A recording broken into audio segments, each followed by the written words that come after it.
I'm Diane Sare, and we're starting the Sare for Senate New York Symposium on June 11th.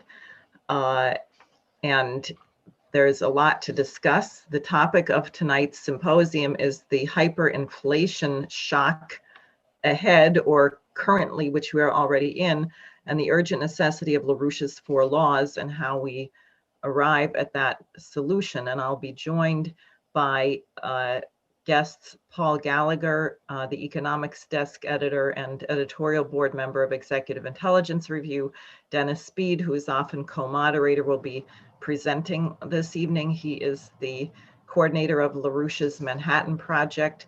We'll be joined by Bruce Todd, retired millwright and former LaRouche candidate. And of course, you may put questions or comments in the YouTube chat and Facebook chat. We'll be checking those. Now, I just want to say we're in a really kind of an unbelievable moment. We have a series of very important summits coming up. The G7 meeting, President Biden is, I guess, there on his way. We have the NATO meeting coming up, and then we have the very important summit between Presidents Biden and Putin.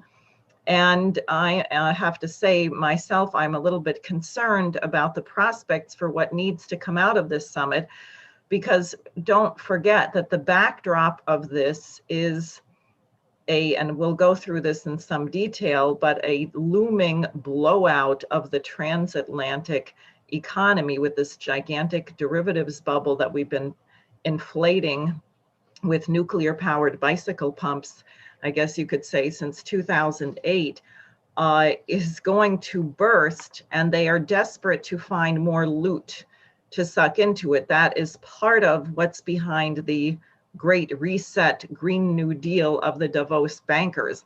But it's not merely to inflate their bubble, but also to increase the rate at which people are dying, to increase the death rate.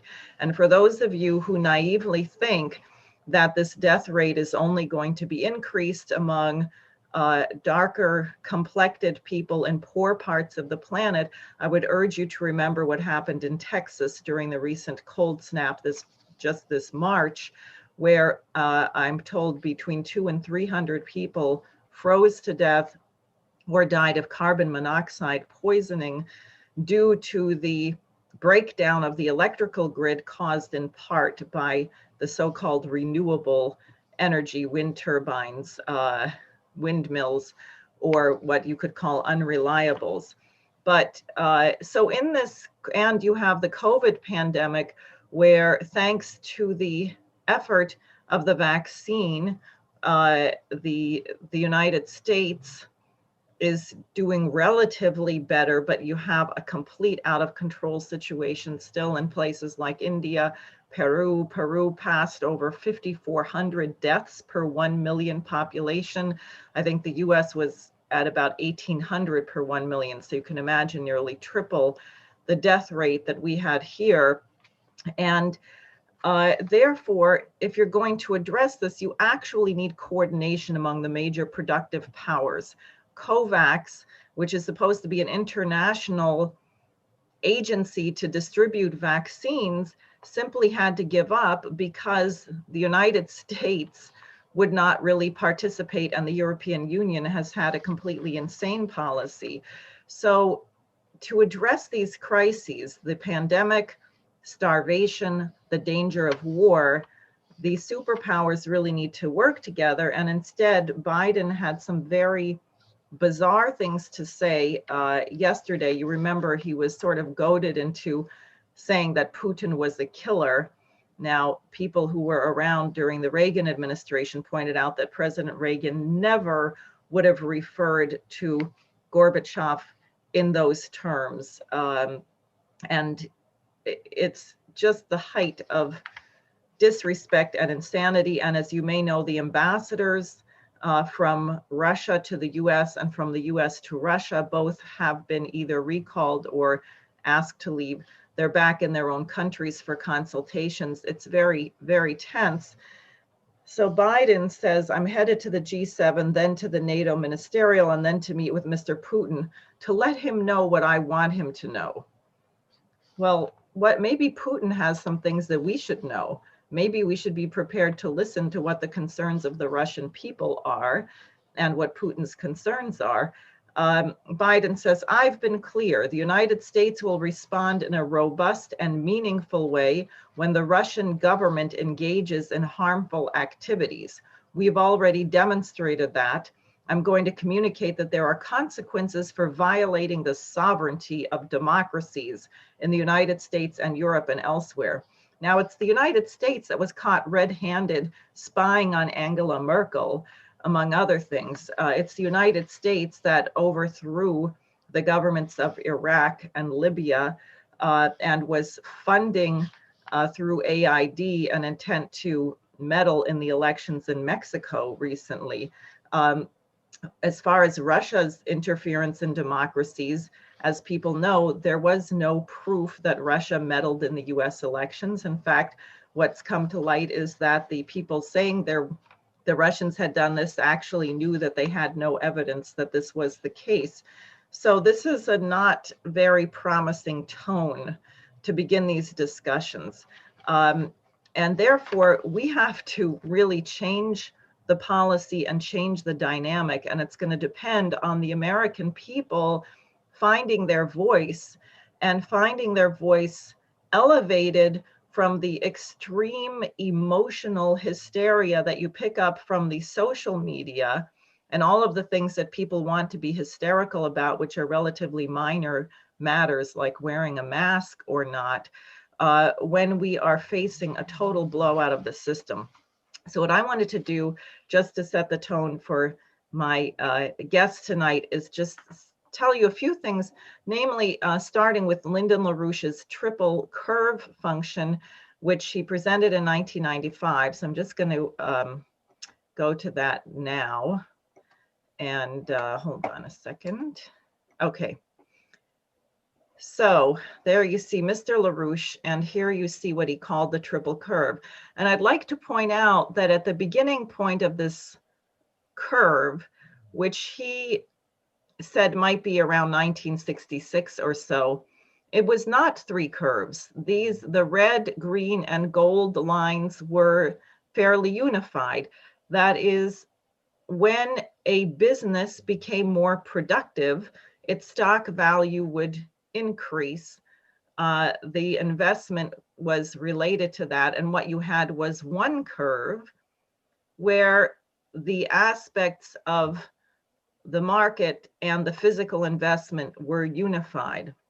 There were a number of things that disrupted that, not the least of which was Nixon taking the dollar off the gold reserve system and allowing a situation where you had floating exchange rates, so you could gamble on currencies, and the relationship between money and physical goods got separate, got a divorce. So that you had a situation even by 1996, as LaRouche said, over 98% of foreign currency exchange had no connection whatsoever to trade in physical goods. And what he warned about is that you would get a shock front, that the the green line, monetary aggregates like quantitative easing, would overtake even the financial aggregates, and it's an inverse to the physical economic output. In other words, all of this QE, all this money that we're pumping into keeping this bubble inflated, is money that is not being invested in building infrastructure or doing things that increase the productivity. And when you get to a certain point, it's a shock front. The system has to collapse. And we're going to look at some of the impact of what we've been doing, particularly since the 2008 bailout. But as you can see from this, it began this policy of divorce between the markets, money, and the physical economy began some time ago. So what is part of the consequence of this? part of it. This is from the U.S. Army Corps, or the American Society of Civil Engineers, excuse me, the American Society of Civil Engineers, who produce a report card. And they have many categories. I just picked a couple. Drinking water, 2.2 million miles of pipe. And I had to laugh. They said that we're having an improvement because they have plans to repair 1,200 miles. Now, give me a break. 1,200 miles out of 2.2 million miles, when much of this pipe goes back to World War II and even earlier. A lot of the piping in Manhattan is over a century old. They say there's a water main break every 2 minutes in the United States, and an estimated 6 billion gallons of treated water, that is drinkable, that has been treated, is lost every day due to leaky pipes. That's enough to fill over 9,000 Olympic swimming pools per day. That's the shape of our drinking water infrastructure. Just one example. And as I said, they have all kinds of things. I'll give you another one. This is dams, which I think is quite alarming because people live downstream from them. And you can see here, they say over the last 20 years, the number of high hazard potential dams has more than doubled as development steadily encroaches on the once rural dams and reservoirs. Although the number of high hazard potential dams has increased, the percentage of these dams protected by an emergency action plan has increased as well. As of 2018, 81% of such dams had a plan on file. Unfortunately, however, due to the lack of investment, the Association of State Dam Safety Officials estimates the number of deficient high hazard potential dams now exceeds 2,300. So we have 2,300 dams in the United States that if you have a flood, a hurricane, a lot of snow, anything that disrupts the normal water pattern could give way. And people remember that situation in California a couple of years ago where the, what do you call it? The way that the water goes if the dam is breached was overflowed. You had this situation in Houston with Hurricane Harvey, where nothing had been done since World War II, even though the Army Corps of Engineers had a very good plan. None of the infrastructure was built. The other thing I'll just add on this is the American Society of Civil Engineers reports that 10%, going back to the water question, 10% of the people who work on drinking water are planning to retire. We do not have a new workforce coming in. We don't have the manpower, the skilled labor to deal with this. So this is a very real, serious problem. Now, how else does this affect people? Well, this is a chart from the census of 2014. I suspect the situation now may be worse. We got this from Assemblyman Crespo's office that he'd put out in I guess, 2014. In the state of New York right now, it's just under 20% of all children are below the poverty line. It is still the case in 2021 that in New York City alone, 30% of the children under the age of 18 live in poverty. And you can look at the demographic breakdown of who is impoverished. If you look at New York City, the Latino children, 40.1% of them live below the poverty line. Black children, 33% are below the poverty line. White children, 23%, and Asian children, 26% below the poverty line. Now, it's interesting because in terms of graduating from high school, only let's see here. I just want to find this.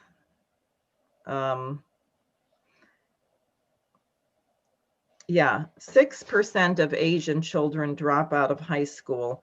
7.9% of so-called white non-Hispanic children drop out of high school.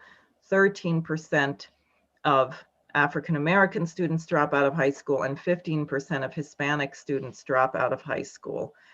Of all teens giving birth, nearly 60%, 57% are Hispanic, 0.7% are Asian. You just see some of these figures, but look at the cities of New York: Buffalo, Rochester, Syracuse, Utica, Schenectady, Troy, Newburgh, Yonkers.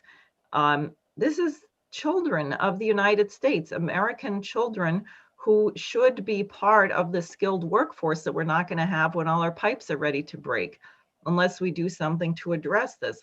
And I would say the idea that somehow we're doing great things to help people abroad and we're not helping our own people is really not true. We're killing 400,000 children in Yemen right now with sanctions. So in effect, you have the same policy that we are imposing abroad as we are at home. Now, on the other end, on the monetary end, this is a picture from 1923 Germany. This man here is using his Reichsmarks for wallpaper, and you see a picture here of a 500 Millionen Reichsmark, okay, 500 Millionen Reichsmark note. I wish I had several million Reichsmarks and billion Reichsmarks notes. I don't have them now, but that, I'll just go back to this. That is sort of where we're headed. And those of you who work in the building trades, who have tried to build a deck lately and wanted to buy lumber, might have noticed that the price of it is completely out of control. Same thing with steel, same thing with putting gas in your car. This cannot be brought under control just by tweaking monetary policy. This is why Lyndon LaRouche insisted that you had to just draw the line, put the whole system through bankruptcy reorganization, and then the first step is to reinstate the Glass-Steagall bank separation of Franklin Roosevelt, not merely because taxpayers should not be on the hook to bail out the investment bankers, but because you need a solvent, transparent, functional savings and loan system, commercial bank system, if you're going to be directing credit to be able to build what is needed. You need a national bank treasury system to be able to direct credit to what's needed, but you also need solvent commercial banks whose activity is simple to protect people's livelihoods, but to also make it possible to lend. And Paul will go into this in more detail, but I just wanted to give you a sense of what LaRouche was working on, because what he's working on is the physics of economy, not how to make money. What you will discover very soon, as the people in Weimar Germany discovered, is that having money and having gold or having anything other that you can't eat or heat your house or won't power your car is not going to be very helpful in this situation. We have to increase the productive capability of our citizens. We have to improve man's ability to transform nature for the future betterment of mankind. So I'm going to stop there. I'm going to turn it over to Paul Gallagher of Executive Intelligence Review. Okay, thanks. Diane. Diane just mentioned the first or two of LaRouche's 4 essential actions of 4 laws to save the nation. The reenacting Glass-Steagall in order to break up the biggest banks on Wall Street and in other countries, especially in London, and thereby turn most of the holdings, the parts and the holdings of those banks into bankrupt little securities and bankrupt little special purpose vehicles, which will go under. And then the creation immediately through creating a national bank, most easily through nationalizing the Federal Reserve Bank and changing its mandate to create a Hamiltonian credit institution which can generate productive credit to replace all that liquidity sloshing around now, which will appear, some of it, to disappear. as a result of breaking these banks up with Glass-Steagall. And then the productive investment of that new line of credit from the nationalized Federal Reserve. The crucial thing about these actions, and this goes even just for Glass-Steagall itself, is that they are a powerful weapon in stopping the Green New Deal, the so-called Great Reset. You look at the Federal Reserve just this week reached the 8 trillion mark in assets, 8 trillion and 1 billion in assets as of yesterday. This is obviously others' liabilities. This is the liabilities of the banks, the biggest banks, to the Federal Reserve, liabilities of the government to the Federal Reserve, liabilities of foreign central banks to the Federal Reserve, providing them with loans in dollars. This was 800 billion in 2008, and it's 8 trillion now. So since this is the largest, most important financial institution of its kind in the United States, it's our central bank. The fact that it is 10 times larger in assets than it was in 2008 before the financial crash of that year is a matter of great importance. It has not gone up at an even rate. The assets were 4 trillion or 3.75 trillion just under 2 years ago. In fact, just last March, the assets were just over 4 trillion, so they have doubled since then. In a little over a year, this bank has become twice as large. It has constantly been claimed that this outpouring of liquidity, and again, these are, the Federal Reserve acquires these assets by pouring out printed money and electronic reserves into particularly the biggest banks on Wall Street and in Europe, in Frankfurt and in London. And it's been constantly claimed that this massive money printing by the Fed and the other central banks would never cause commodity inflation or broader household inflation, consumer inflation. It would only cause asset inflation, that is inflation of the value of stocks and bonds and securities. It would build a tremendous inequality in wealth and income. They admitted that. But inflation, no, it would never cause inflation because it was not going anywhere near the real economy where these commodities and household goods and business machinery and so forth are actually produced. Therefore, it was supposed to be inflation proof, a little circular path between the Federal Reserve itself and all the biggest banks, and then back again. The turning point came in March of 2020 when the Federal Reserve suddenly accelerated to a worldwide massive liquidity in dollars and asset purchases, securities bought from banks everywhere in the world, precisely to prevent what it feared might be an asset deflation, a collapse in the value of the assets of all these banks all over the world. About 4 trillion in quantitative easing in one year pumped into the largest banks, the so-called primary dealer banks. These are the ones which buy the US Treasury securities when they're first sold, so they're called the primary dealer banks. In December of 2020, I wrote an article and gave a presentation at a Schiller Institute conference, which included forecasting that this dramatic acceleration of central bank money printing was going to set in motion a process of very rapid hyperinflationary process. I just want to show you one of the results of this. Here we go. If you look only over here at this big graph on the right side of the screen, this is the size of JP Morgan Chase, the biggest of those big banks on Wall Street. And you can see from before the crash until 2019, already that was a hell of a lot of growth. That was effectively a doubling. And then this bank has grown 30% in size in 1 year, 2019 to 2020.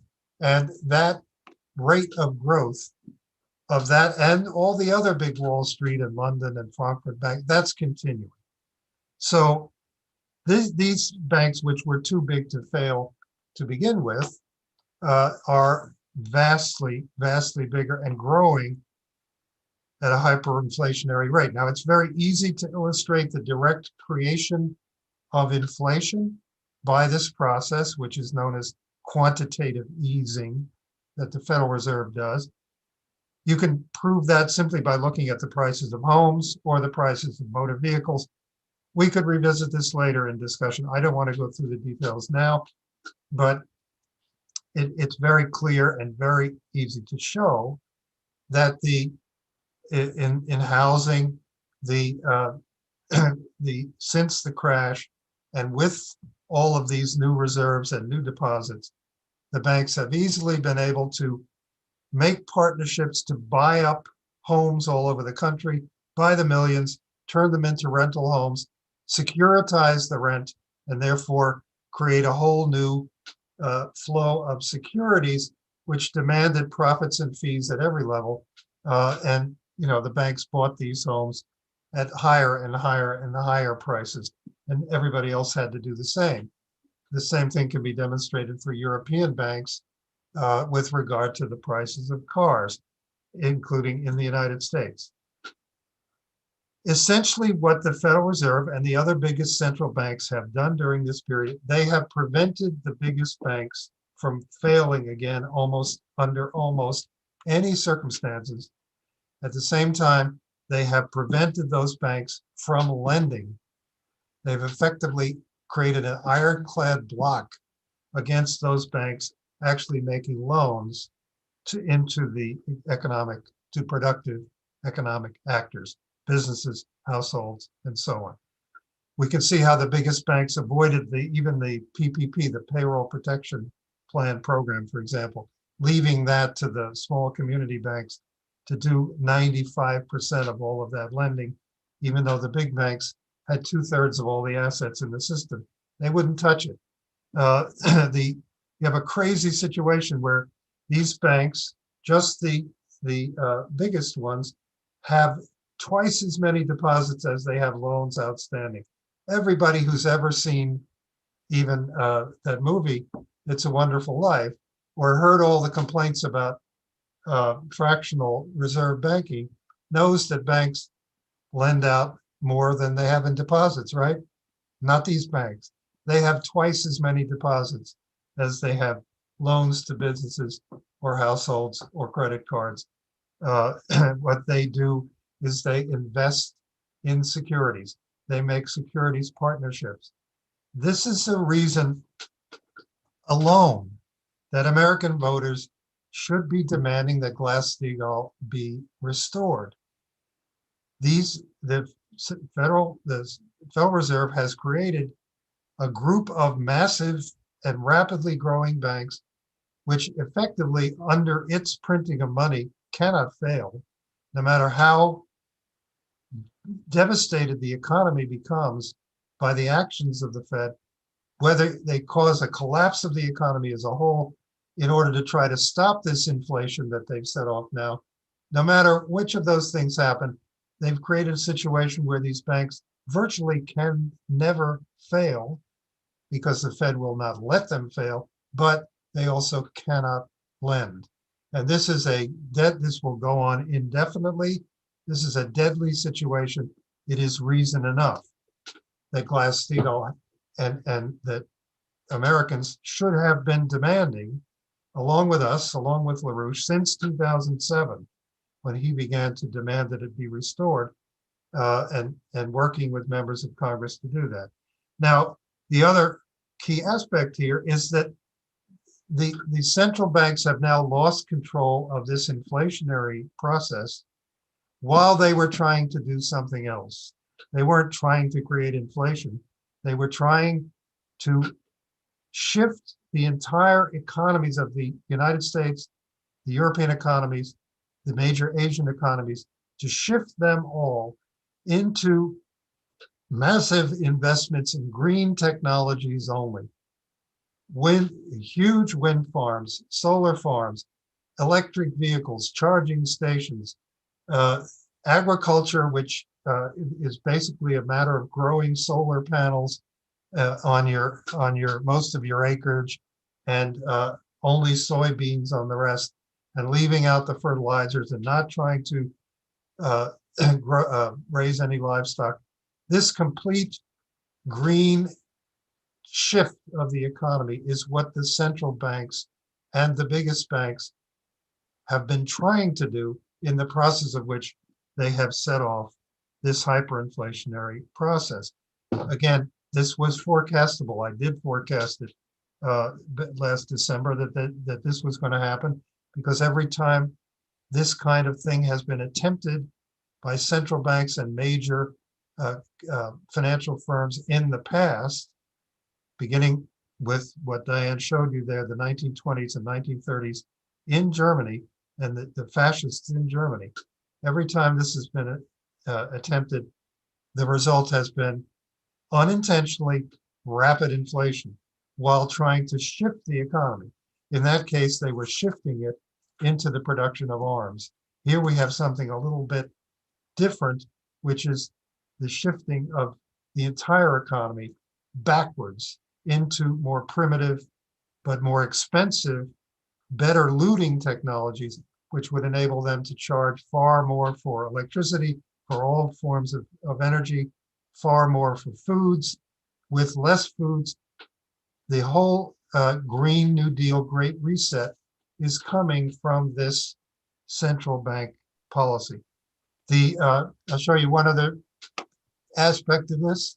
I think I've now got maybe the wrong thing up, but let me see if I can get the other. Here it is. This is small, but look at the red here. This is, everybody knows by now, I think, that BlackRock Inc. is the largest financial firm in the world. It has more assets under management than any bank. It's the biggest firm on Wall Street, the biggest of its kind in the world. It is also the firm that has been driving companies to stop investing, in which it holds shares, to stop investing in oil, stop investing in coal, stop investing in nuclear, including all over Africa, Southeast Asia, shut those plants down, invest in wind farms, solar farms. BlackRock has taken the international lead in forcing the Green New Deal. Look where BlackRock's largest in the world came from 2008, when it had about $1.2 trillion under management. By 2013, it had $4.2 trillion under management. That's not all. Right now, it has $8.6 trillion under management, just 8 years after that. So is this the product of quantitative easing by the Federal Reserve? You bet it is. And by the European Central Bank and the other major central banks.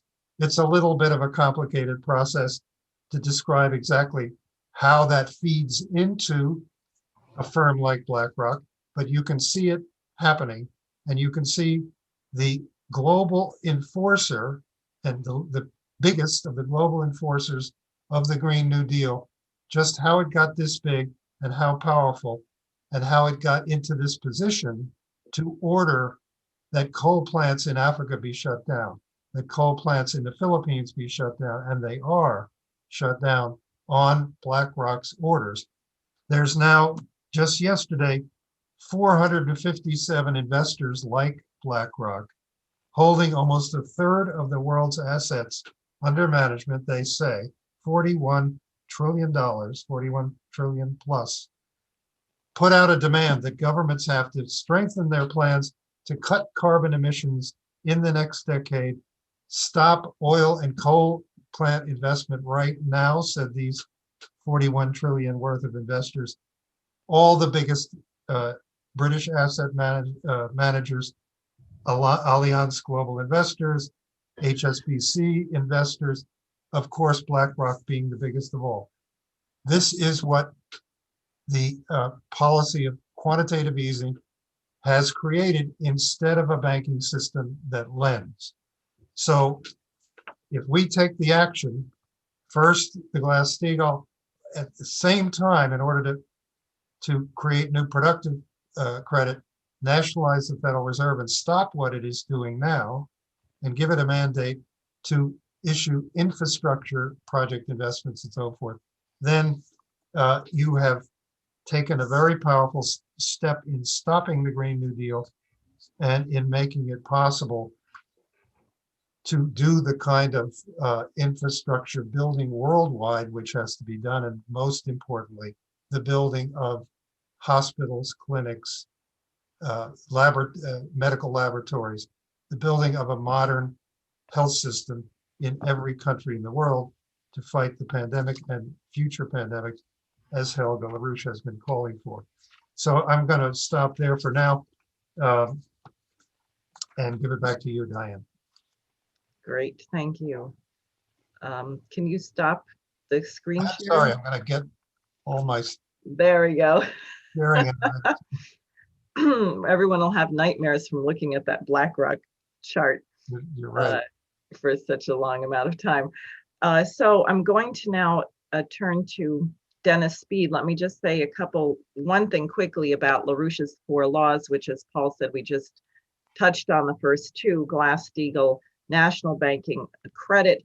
The third is the question of credit for infrastructure for increasing the productivity of the population. The fourth is a fusion platform, because you have to advance society to the next level. The question is, from where we are now, and with the problems that we have in the United States, where we basically have a sort of dysfunctional situation, frankly, how is it that we could get this thing to work? How could you? It doesn't appear to be the case that you're going to be able to have a summit where the US, Russia, China, India come together as LaRouche proposed, put the system through bankruptcy, go for fixed exchange rates, et cetera. And what Dennis Speed will be taking up, I think, is what this would look like today, how we can actually get this done. So Dennis, why don't you go ahead? Well, actually, given what Paul did in part, you can hear me, correct? Yes. Okay, fine. Well, portions of that have already been posed. I mean, you have something like BlackRock going in 5 years from 2 trillion to 4 trillion, and then another 5 years or so, 8 years to $8 trillion. Then you have to ask yourself the question, what are you prepared to do about that? And that is, I think, what becomes important when you consider something like Franklin Roosevelt's actions starting from March 4th of 1933 through the first 100 days in office of his first administration. There was a time when the presidency of the United States exerted the powers of the presidency on behalf of the American people and did that for the force of good. Now, since that time, we're dealing with a much different circumstance, not in terms of the powers of the presidency, but in terms of the willingness either of the president or of the people of the United States, for that matter, to actually look at and consider the actions that would have to be taken, not alone, because the United States can't do this alone, but in conjunction with nations such as Russia and China, with whom it actually shares sovereign interests. The Belt and Road Initiative, that has now become synonymous with the nation of China, is a policy that was being discussed by Lyndon LaRouche only a couple of days after the fall of the Berlin Wall back in November 9th of 1989. By about November the 11th, LaRouche had already enunciated a policy of extending a development process across Eastern Europe, Central Europe, the former Warsaw Pact nations. And that was LaRouche's idea of what should be extended eastward as opposed to NATO. The assumption was that certainly by 1991, when the Soviet Union collapsed, that was the end of NATO. or should have been the end of NATO. There was no real reason for the existence of NATO after that point, presuming that it was intended as a defensive alliance against the expansion and incursions of Stalin's Soviet Union into Central Europe. That's what was ostensibly stated, and it was supposed to be an organization designed for containment. Now NATO is right up against the Russian border, and I think it's certainly a fair question to ask as to how this summit conference actually came about that we are probably going to witness on June 16th. In that, one must remember that Zelensky had announced in March 24th, that he was going to take back Crimea. And then that was followed by about a 3-week period in which the Russian military deployed 2 full armies and 3 Air Force groups into that area. It was a rather startling, shocking, and impressive show of force. And the American Navy, which was going to deploy a couple of major naval vessels into the Black Sea, did not do that, because there was also a display of certain irregular, shall we say, advanced military capabilities on the part of the Russians. And so, although many Americans and many others think that the critical issues of the day have to do with transgender questions and cancel culture questions in the real world of real adults, it's known that the world is on the verge of a flashpoint of thermonuclear war. And the summit should not be presumed on the basis of the foolish rhetoric you're hearing to be happening because it was something that sort of just occurred in the course of things. There's a different process underway. And the reason that this has something to do directly with the issue of Glass-Steagall and the actions that were taken by Franklin Roosevelt should be thought about in the following way. You'll notice as you look at the coverage of the next week, you're going to hear 2 things often mentioned in either the same paragraph, sometimes the same sentence, and they will be arms control or some sort of meeting of the minds on military questions between Russia and the United States and China and the United States, and climate change. These things will be continually linked. And climate change has been effectively declared to be a matter of international security and national security on the part of the United States. In December of last year, December 8th, I believe, a group was formed called the Council for Inclusive Capitalism with the Vatican. And this is a group that is capitalized, according to their press release. These leaders represent more than $10.5 trillion in assets under management. It was founded by Lynn Rothschild. Lynn Rothschild is the wife of Evelyn de Rothschild. Don't get confused. You know, Evelyn is a male, I guess, at least going by provisionally, given the recent gender trends. But in any case, the point is that it's a council that was supposedly formed for the following reason. Here's a quote from them. And this is from Lynn Forster de Rothschild. This council will follow the warning from Pope Francis to listen to the cry of the earth and the cry of the poor and answer society's demands for a more equitable and sustainable model of growth. So we don't really know exactly who's included in the Council for Inclusive Capitalism, but I don't think it's me and you. The important idea here is that the $10.5 trillion referenced is about the same figure that was being given by Mark Carney, who notoriously, ever since the period of 2019, was calling for financial regime change globally. And also is at the United Nations as one of the major climate warriors there. And he runs something called, or he is the initiator of something called the Green Finance Initiative. Now, this process that these people represent, whether we're talking about the Rothschilds or we're talking about them with respect to the City of London more generally, is the opposite of what the American Revolution was all about. And to understand Glass-Steagall as a measure, you have to put it within the domain of the American Revolution. The policy that it represented is something that was first represented by George Washington and the George Washington administration. And if you have the photos there, just put them up for me. Not photos, pictures. It was George Washington who was the. This is Gottfried Leibniz. Can you take that down?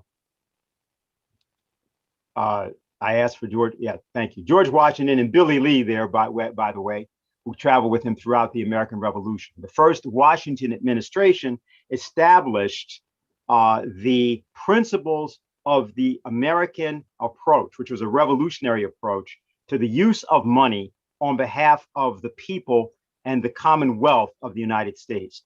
His first Treasury Secretary was Alexander Hamilton. And what's important is that Alexander Hamilton, in his 4 documents, the report on manufactures, on the public credit, on the national bank, and on the constitutionality of the national bank, established the essential premises of revolutionary economics. This was not just with respect to a financial measures, although in fact credit and the establishment of a bank indicate that, but it emanated from an understanding that manufacturers had to replace the system of chattel slavery, which was quite extensive in the previous 13 colonies, because of course this was now a United States. This was now a new republic, which was sovereign. And it was going to exert its sovereignty by expressing that in the form of an economy that was going to move toward what Hamilton called artificial labor. That simply meant the labor that comes through the use of machines and manufacturers. This is something that had been discussed by Hamilton with his good friend John Lawrence. Lawrence is not well known these days because he was killed during the American Revolution, but they discussed often with George Washington late into the evening the abolition of slavery, together with the Marquis de Lafayette. That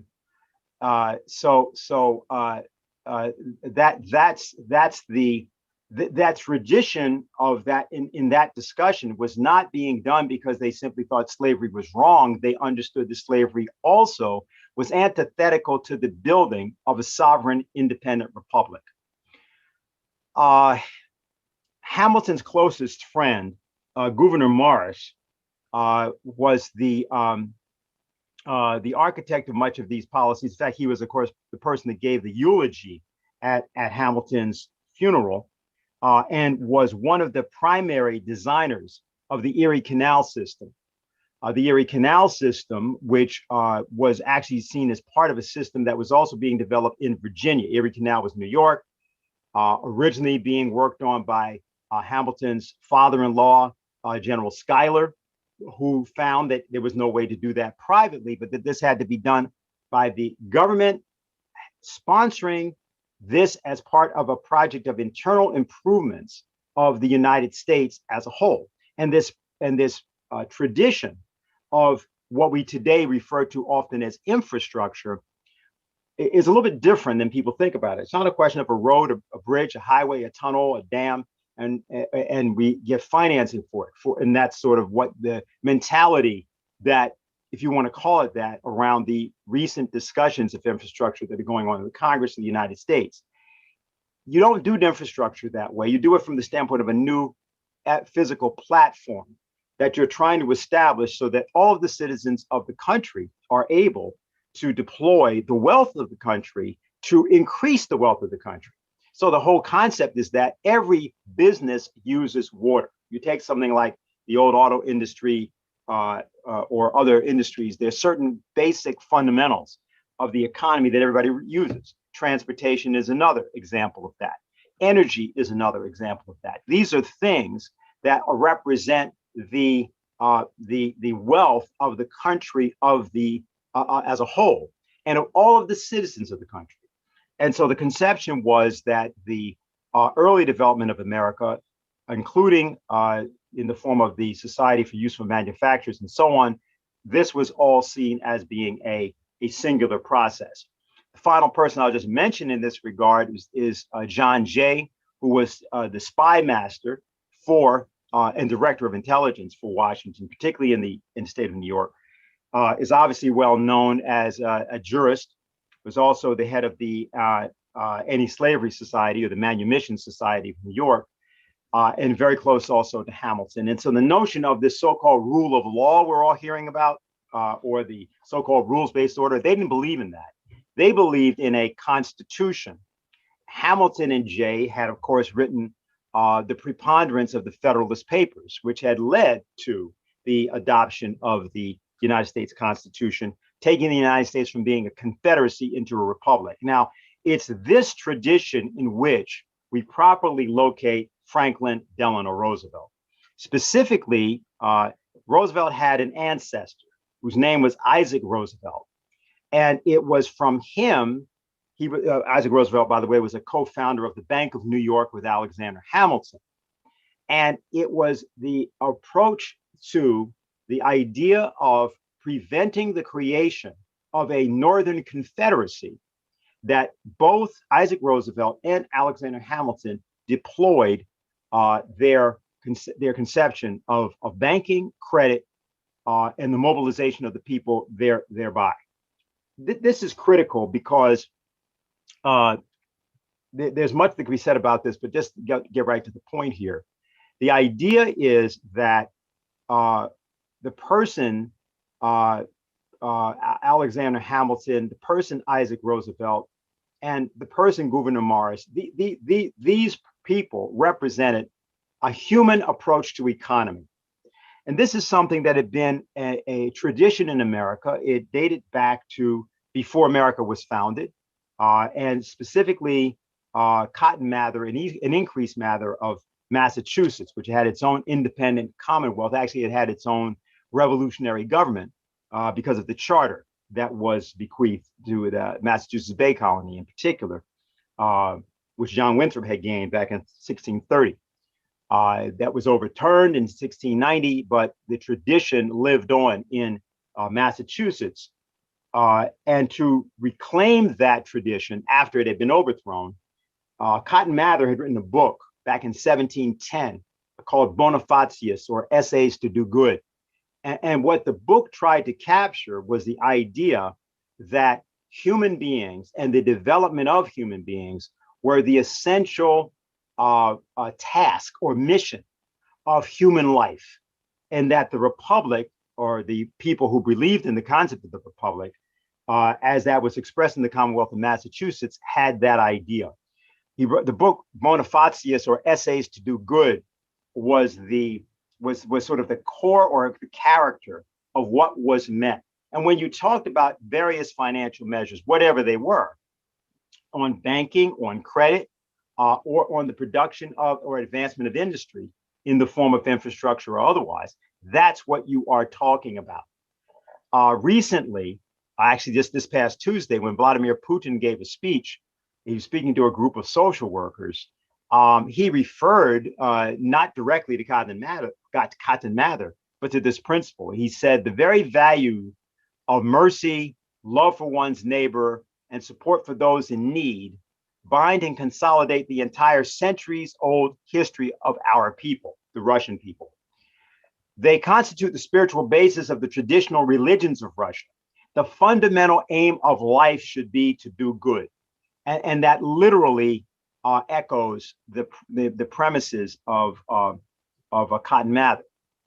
What we're going to do is to try to now show something from about Franklin Roosevelt. 13 years ago, the LaRouche Youth Movement made a film, a video, called 1932. And it explored various elements, not merely of the Roosevelt presidency, but of the idea of what the Roosevelt candidacy and presidency would mean to America, and the forces that were arrayed against that presidency, very importantly. So we're going to show this now, and then I have a brief comment to make at the conclusion. Franklin D. Roosevelt, having received more than 2/3 of all the delegates voting I proclaim him the nominee of this convention for President of the United States. Although this pleased the people in the convention, it did not please Raskob and his masters. It seems unbelievable that the Democratic Party, born and bred in the fine old aristocracy of the South, and always fostered and nourished by a conservative people, such as Smith, P.S. DuPont, and myself, is now turned over to a radical group such as Roosevelt. There are two ways of viewing the government's duty in matters affecting economic and social life. One is to see to it that a favored few are helped, and hopes that some of their prosperity will leak through, sift through to labor, to the farmer, to the small businessman. That theory belongs to the party of Toryism, and I had hoped that most of the Tories left this country in 1776. Our Republican leaders tell us economic laws, sacred, inviolable, unchangeable, cause panics which no one could prevent. But while they prate of economic laws, men and women are starving. We must lay hold of the fact that economic laws are not made by nature. They are made by human beings. The power that parties get is significant. It's significant as a factor on the scene. But what's decisive is the leadership, which is always centered in one or two or more individual minds who are actually driving history in that direction with ideas, as Roosevelt did, with ideas. In Florida, 2 weeks before Roosevelt's inauguration, an anarchist emerged from the crowd and fired 5 shots at Roosevelt. The bullets intended for Roosevelt did not hit their mark, but undoubtedly Roosevelt knew, much like President-elect Lincoln before him knew, who his enemies were. On March 4th, 1933, Franklin Roosevelt was inaugurated as the 31st President of the United States. This great nation will endure as it has endured, will revive and will prosper. So first of all, let me assert my firm belief that the only thing we have to fear is fear itself. Nameless, unreasoning, unjustified terror, which paralyzes needed effort to convert retreat into advance. Yes, the money changers have fled from their high seats in the temple of our civilization. We may now restore that temple to the ancient truths. So between Lincoln and Roosevelt, we didn't have an American president who was able to fundamentally transform the United States with this idea of the American system. Roosevelt understood this. He understood it from his studies of Hamilton. I'm sure he also understood Lincoln's policy very clearly, because so much of what he did was an echo of Lincoln. Within hours of his first day in office, Roosevelt began a comprehensive reorganization of the nation's economy. Illustrative is the case of Chief Aide Harry Hopkins, who, armed with only a card table, a pot of coffee, and a telephone, hired 11 million Americans and spent $20 million in the first 3 hours of the administration. With the Civilian Conservation Corps, Rural Electrification Administration, the Four Corners Projects, and others, Roosevelt launched the largest peacetime mobilization of manpower and materials the world had ever seen. As an incredible example, the Tennessee Valley Authority transformed one of the most backward areas of the nation into an industrial powerhouse. This was the plan, to chain the river through a series of giant dams, checking the floods, to open it to navigation from its mouth to its headwaters.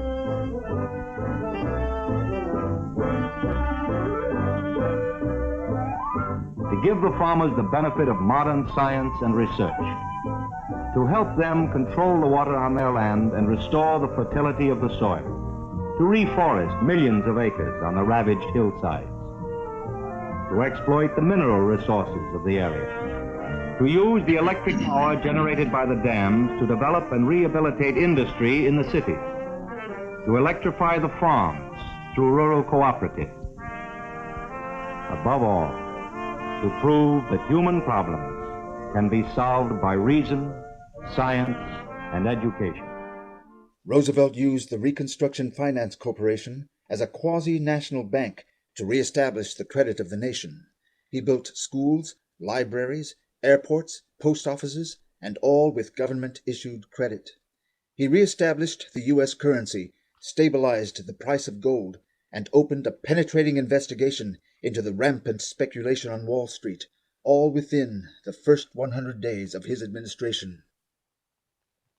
For the common good of all people, not rules benefiting the few. That's the concept. That's the idea of the conference that we have that's upcoming.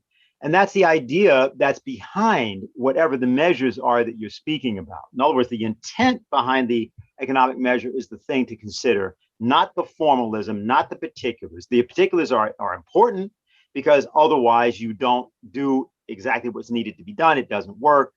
It's not that it's unrelated, but the important concept is to understand that it was Roosevelt's intent, as he showed by his taking his oath of office, open to the family Bible at 1 Corinthians 13, though I speak with the tongue of men and of angels and hath not charity, I am become as sounding brass or tinkling cymbal.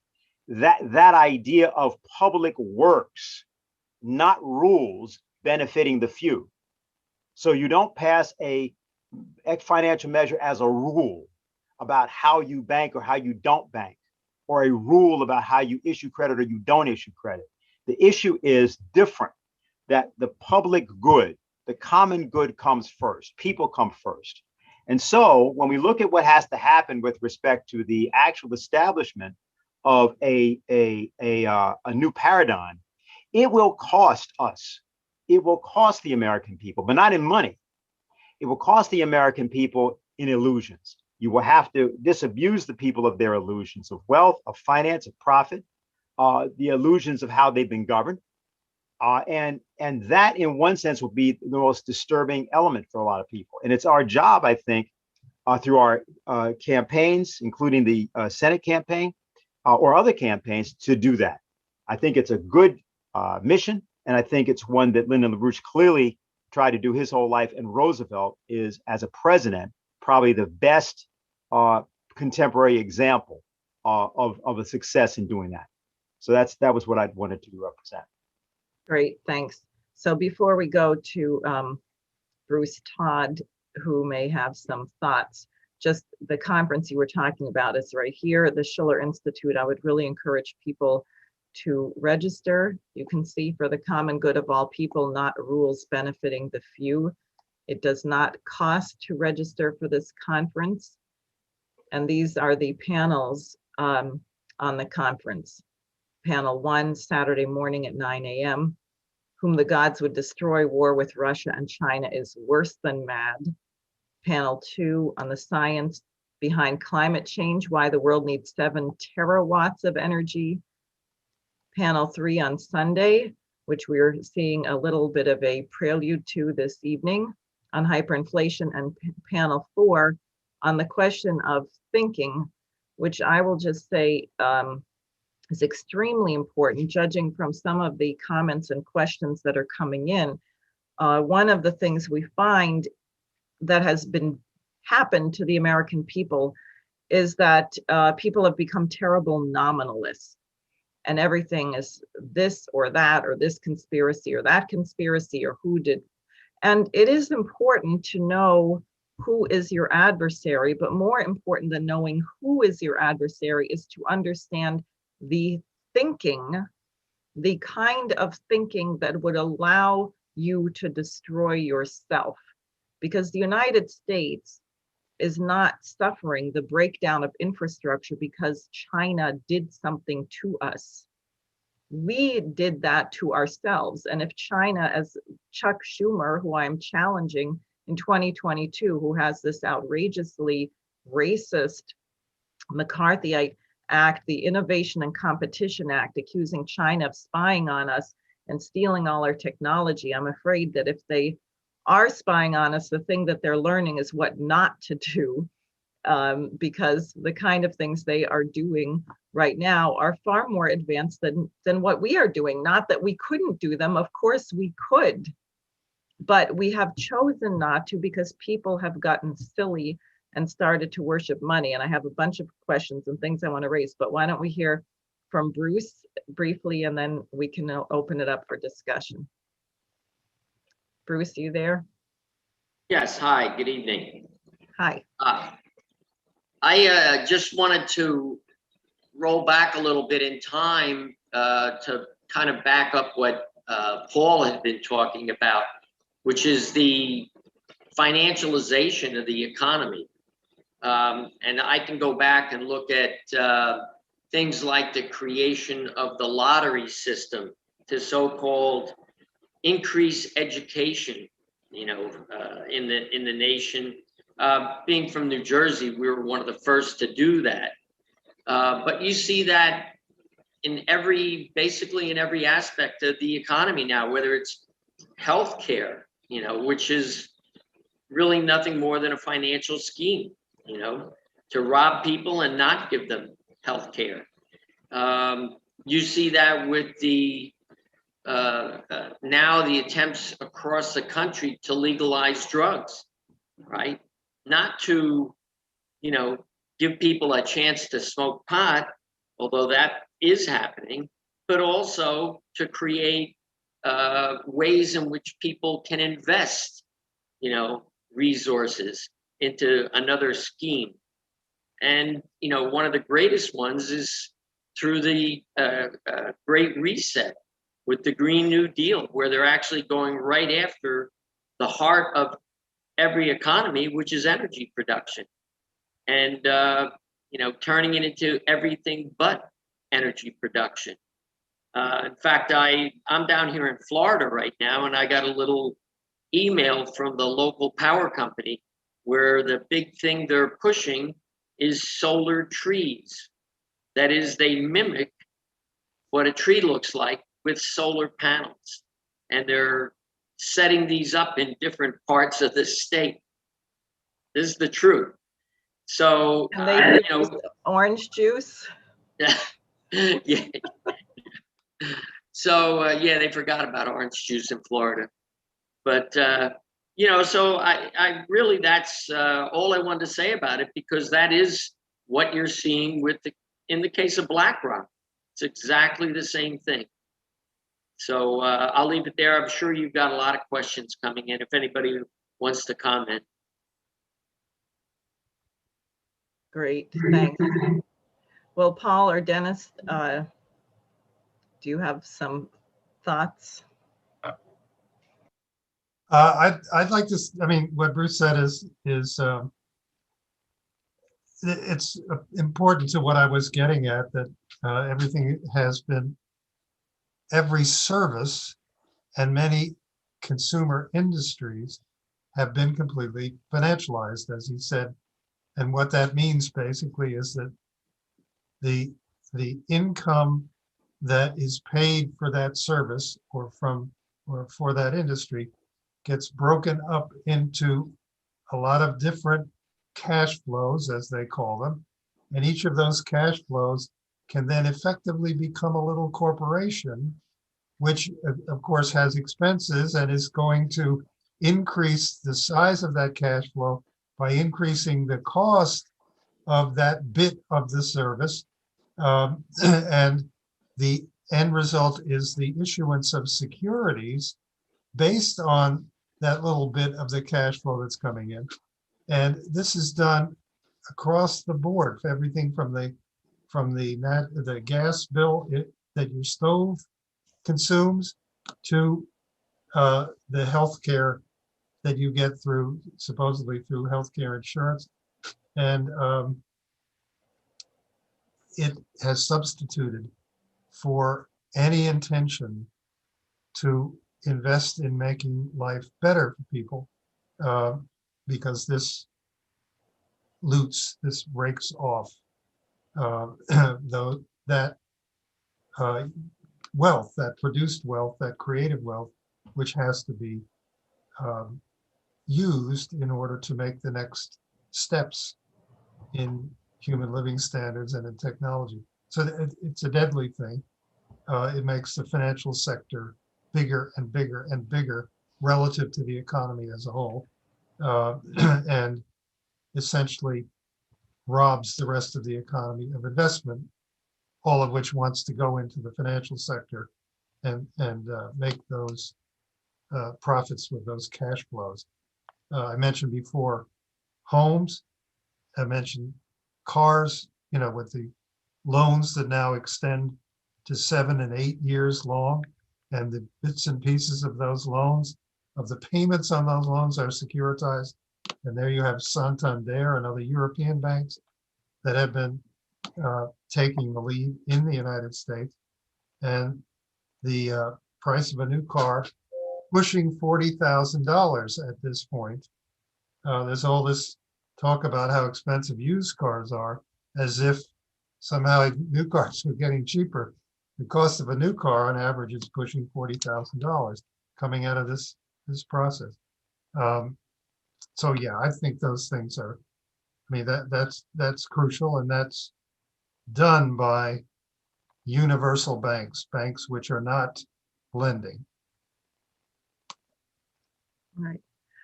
Dennis, Helga had said, and Helga LaRouche had said in a conference call on Monday that she thought that this question of a health platform for every country was really, in a sense, the only way that this could be addressed right now. And you had some very clear thoughts on that. Could you elaborate on that? It goes right to the Roosevelt issue, because you have to look at the state of the people. And the problem that we have in society is that people refuse to look at the state of the people. And they then try to blame people. Like they use a term like the homeless. What's the price of a home? Are the homeless working? Yes. They can't pay the rent. Why can't they pay the rent? As it was said in New York, the rent is too damn high. Well, why is that? Well, Paul just described it. What happened back in 2008? 6 to 7 million people lost their homes, but the banks that caused them to lose their homes got bailed out. So the problem involved is that you have to find a way to create solidarity within the United States, but also globally, because you can't really get to solidarity in the United States today. You have the problematic case of the 2020 election. You have the, in my view, criminal use of the internet to suppress various people and forms of thought. But more importantly, you have a phenomenon in which people are at one another's throats on matters of very little importance. The way you can see how little important, how unimportant these things are, is to look at the fact that people are confronted by a mutating disease, the nature of which they do not understand, against which we are using vaccines that don't immunize you, but they prevent symptoms and therefore people are taking them. And we have we've already demonstrated that we have no efficient defense. Consider that since 1945, when we had nuclear weapons and we were talking about atomic, biological, and chemical warfare, and the notion was to have some extraordinary civil defense to protect the American people, that a disease happens and basically people get decimated, they get devastated. What you may be able to do is to get people to stop for a minute and consider this. If you don't decide to save the lives of everybody on the planet that may be mutating a disease that they don't even know they have, then the prospects for that disease traveling and infecting literally millions of other people in another part of the world, including yours, is very, very high, apparently, from what we just saw. So the idea of a health platform is this. Vaccines don't make it. You have to have clean water. You have to have sanitation. You have to have toilets for people. You have to have decent food. You have to have ability to deliver these things. all of these things are required, and you need them in a crash basis.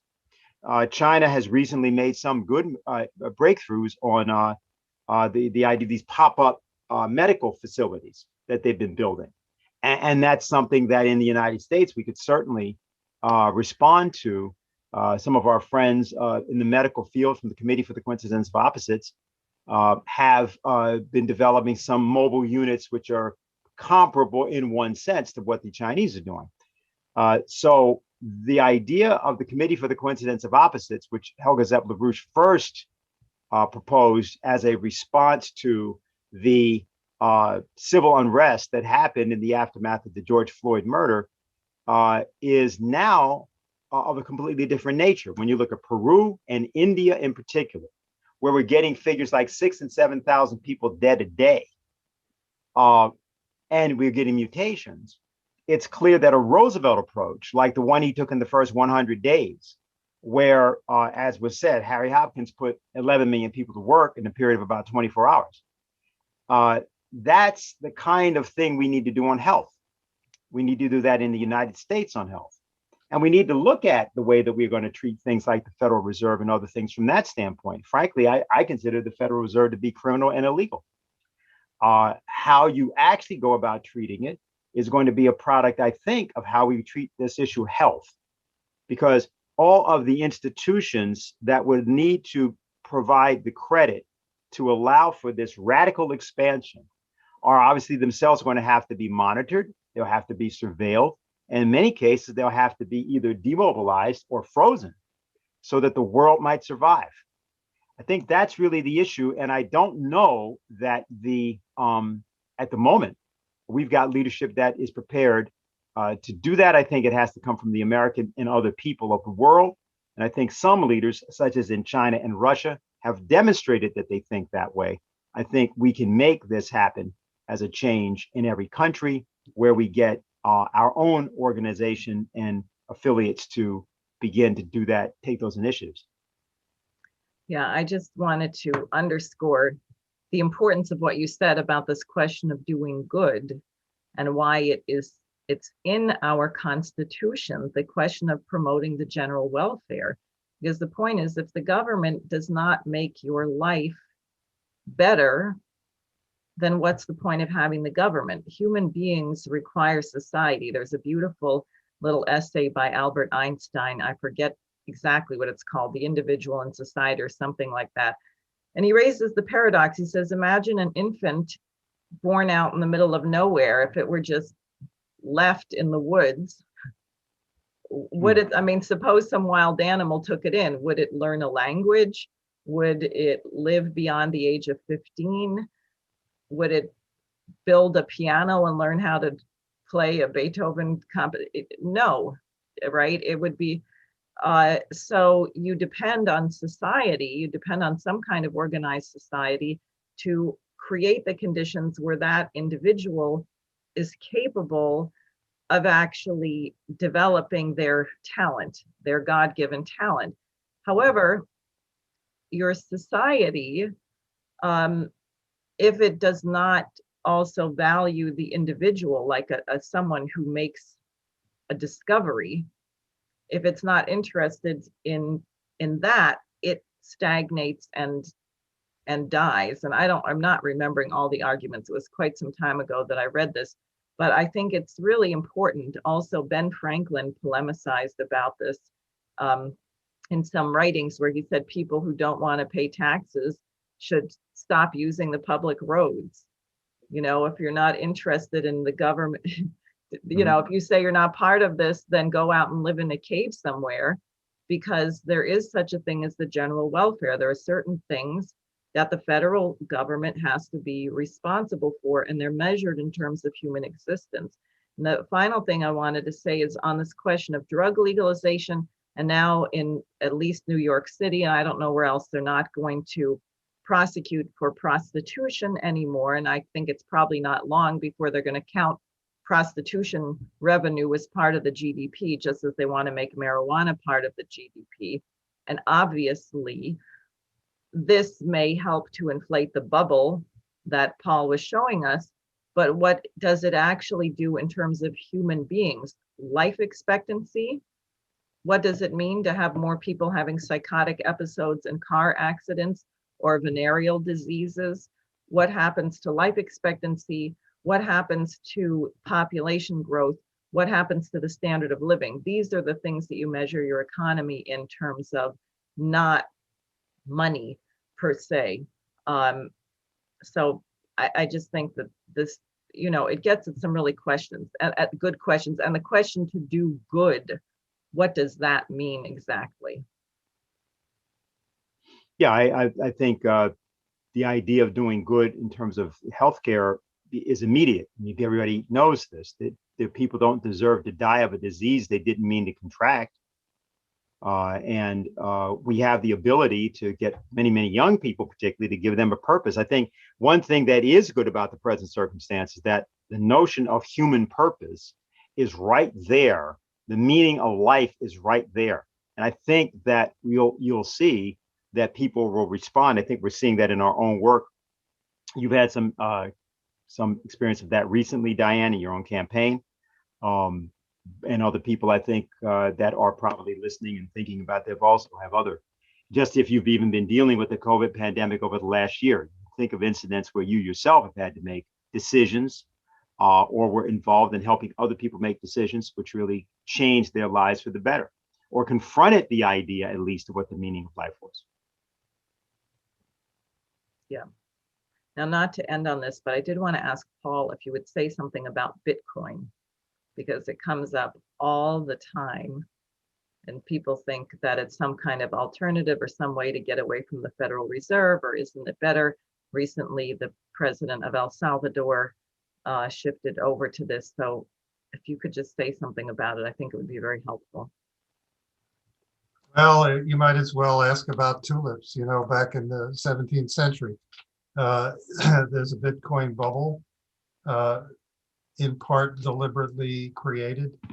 But in terms of anybody using this for a productive purpose or a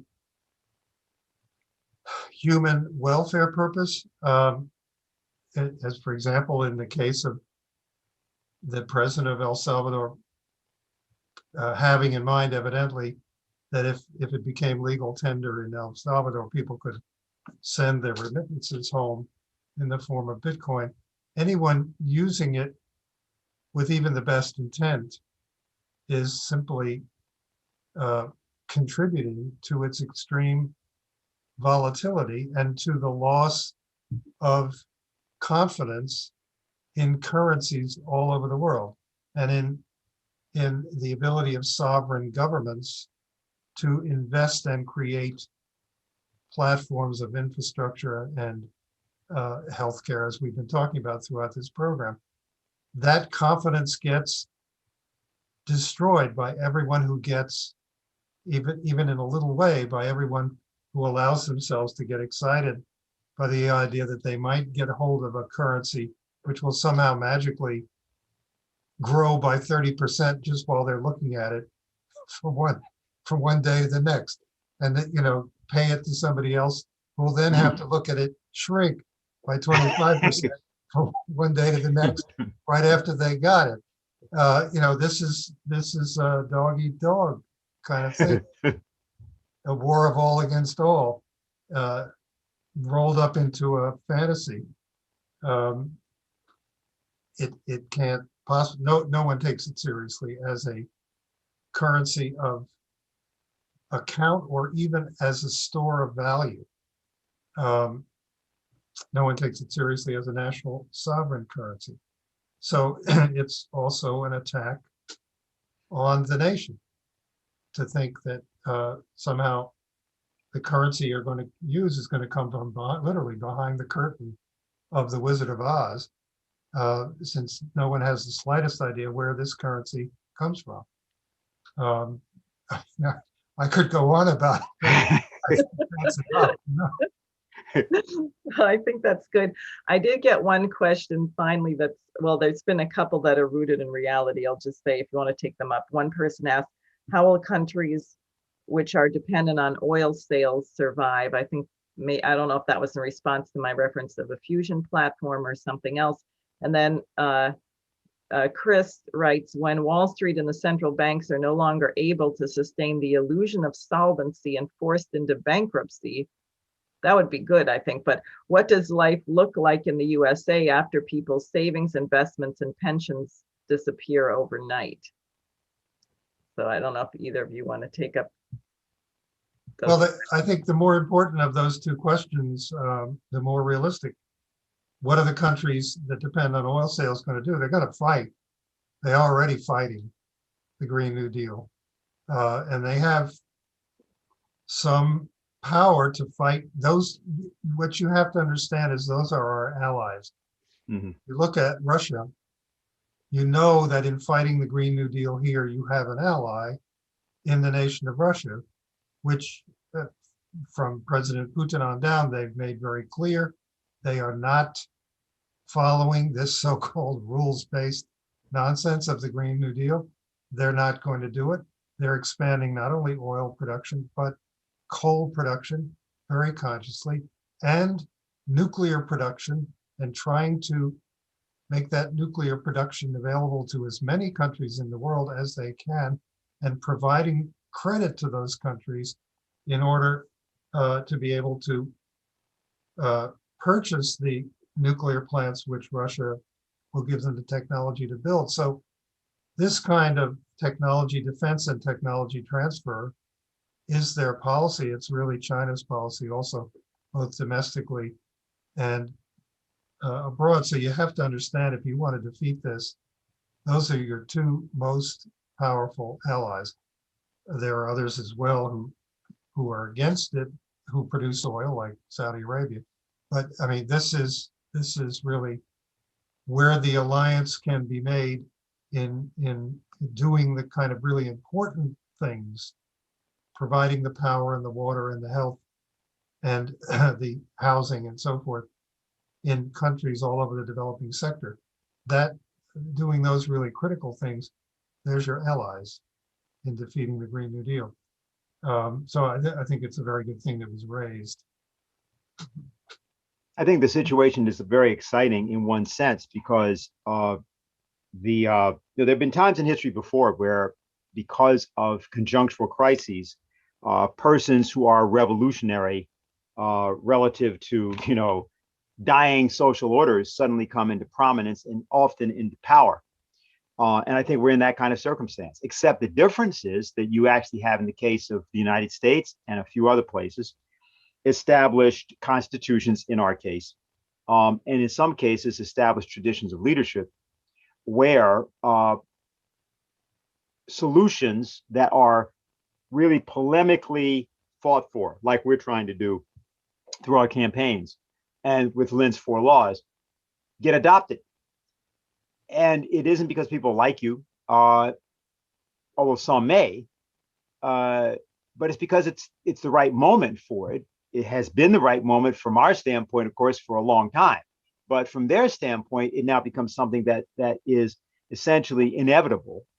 And the idea is to reach, when you have many people, many heads of state even, who either have contracted COVID or have a relative that contracted COVID and may even have died of it, or are confronting their populations being decimated by a disease over which they are helpless.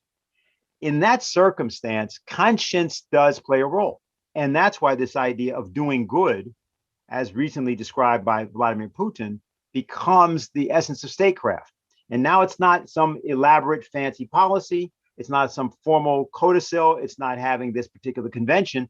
It's the idea that a leader or leaders within populations who are unelected, stand up for that. And it resonates because it's true. I think that's really where we are. And I think tonight it's an interesting time in humanity tonight, because Helga Sepp-LaRouche has made this proposal for this conference, where her idea of the title, with this concept of emphasizing the common good of all people and not the rules being made for a few, really captures what we and others can make the central theme in people's mind. It's almost a musical idea, I think. So I think it's exciting, and people need not, as Roosevelt said, fear need not be what is the motivating feature of this time. Great, thanks. Well, I'd like to wrap up. I just want to say a couple of things. My campaign for U.S. Senate in the state of New York is a campaign that I believe can unify people around the state and around the nation. Because the truth of the matter, contrary to the crap in the mainstream press and the social media, is that most human beings want the same things. They want an end to perpetual war. They want a future for their children. They know that their health depends on certain things like having safe drinking water, electricity, a decent standard of living, and a future. And I found again and again and again, I was on a meeting group the other night of people who were very concerned about election integrity, the electoral situation. Person after person in that group said, well, I used to be a Democrat. I used to be a liberal. And I think what happened is people saw that what's called the Democratic Party, what's called liberalism today, turned out to be a total fraud. Because you look at New York City, for example, the great liberal Democrat de Blasio, what is the condition of the people? He was blasting the President Trump's treatment of immigrants at the border. Yet in New York City, you have 114,000 children pre-COVID who are homeless. So this is a complete fraud, just as the so-called environmentalist movement is a complete fraud. There are people, one should legitimately be concerned about clean water, clean air. Why? For human beings, for the welfare of human beings and human development. It is not our mission to sacrifice ourselves to a volcano and say we're saving Mother Earth. That's not human missions. And I think that people can be organized if you put the labels aside to fight for what is needed. And the only thing that I'm concerned about is I'm not sure that people are clear on how little time we have, that the rate of death due to the collapse of the physical economy, which you see in the pandemic, but not only that, I already referenced Texas, but you look at famine, you look at what this so-called Green New Deal is going to do to food supply and food production worldwide, things can come apart a lot faster than you think. And therefore, we have to organize to change the thinking of the American people to be on a much higher level, to not sell your birthright for a bowl of pottage, to not just be concerned about whether you're going to be able to pay your mortgage or your health insurance is too much, but to be concerned about the future of mankind. And the last thing I want to say is I started a newspaper, the old paper of the LaRouche movement, the New Federalist, but it's named after Alexander Hamilton and John Jay and Madison's Federalist Papers to unite the nation under the Constitution. And I would urge people to go to sareforsenate.com and sign up to distribute it, because we have to counter the censorship. You're not allowed to have heavy ideas on the internet. We have to be careful what we say here tonight, because we're live streaming on Facebook and YouTube if we want this video to stay up. So I started a newspaper so we can actually have things in hard copy in print, and you can take copies of these and you can talk to your friends. I'm going to start conversations on a much higher level, on the level of the great patriots who founded the United States, who were geniuses, really, by the standard that we have today, I would have to say. So I want to thank you, both Paul and Dennis and Bruce, all of you for joining me. I want to encourage everybody, please go to schillerinstitute.com and register for the conference June 26th and 27th, and get all of your friends to participate as well. And we'll be signing off, and we'll see you next week.